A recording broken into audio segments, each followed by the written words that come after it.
Yung magandang araw sa inyo mga bay, welcome back ulit sa ating channel. And sa video nito, PBA update pa rin tayo, ano? Dito naman tayo ngayon sa Magnolia Chicken Templado Sachets mga bay, no? So, hindi pa rin matapos-tapos yung issue dito regarding dito kay sa pagtanggal kay Noni Omot mga bay, no? So, kung matatanda ninyo, pinalitan nga itong si Noni Omot nung mga nakaraang araw lang.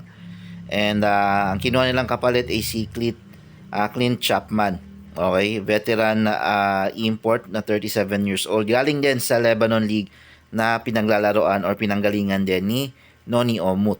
Okay, and ang naging issue dito para sa context ng iba is itong si Noni Omut matapos niyang matanggal and hindi ko alam kung umuwi ba siya sa South Sudan after niyang matanggal sa Magnolia or punta na siya sa ibang liga kasi suspended yung liga ngayon sa Lebanon.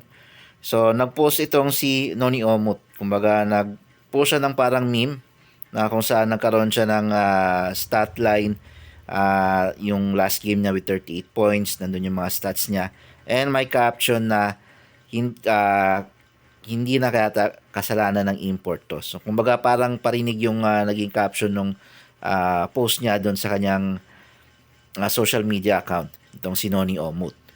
Okay, and after nyan, mga ilang araw lang, sumagot niya nga kanina itong si LA Tenorio kung bakit nga ba nila pinalitan itong si Noni Omot. So, ito na nga yung sagot ni LA Tenorio mga ba, no?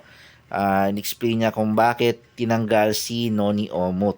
Okay, so ayon dito sa report mga ba, no? Ito pa lang si Noni Omot is hindi siya 100%. Okay, hindi lang daw nila masabi. Okay, hindi namin nalaman daw, hindi nila nalaman na before coming here or bago siya pumunta dito sa Pilipinas, nagpa-PRP siya ng tuhod. So, kumbaga, may injury pala itong si Noni Omot sa tuhod.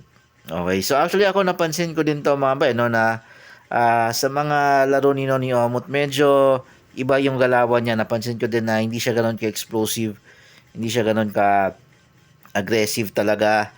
Ibang-iba yung laruan niya compare nung naglaro siya sa World Cup. Okay, so medyo napansin ko din na parang palagi siyang may iniinda sa tuhod niya.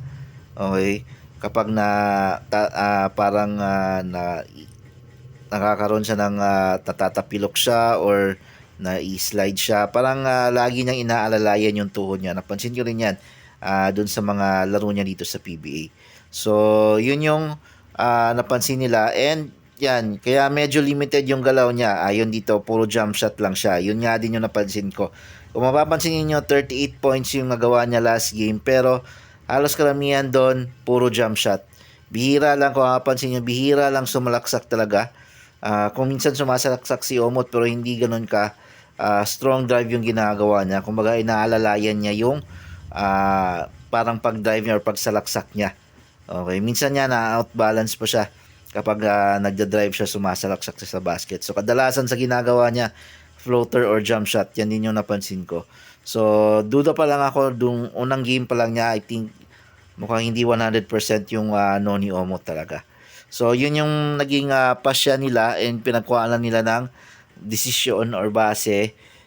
Maswerte lang talaga actually si Omot, ano, kasi yung mga tira niya, outside shooting niya, nagpapapasok. Kaya malaki yung output niya kada game. Okay? And ayon dito kay Coach LA, ayaw din nila ng heavy scoring na import. Okay? So, kahit na malaki yung ina-average na points si Noni Omot sa kada game nila, medyo nababawasan daw yung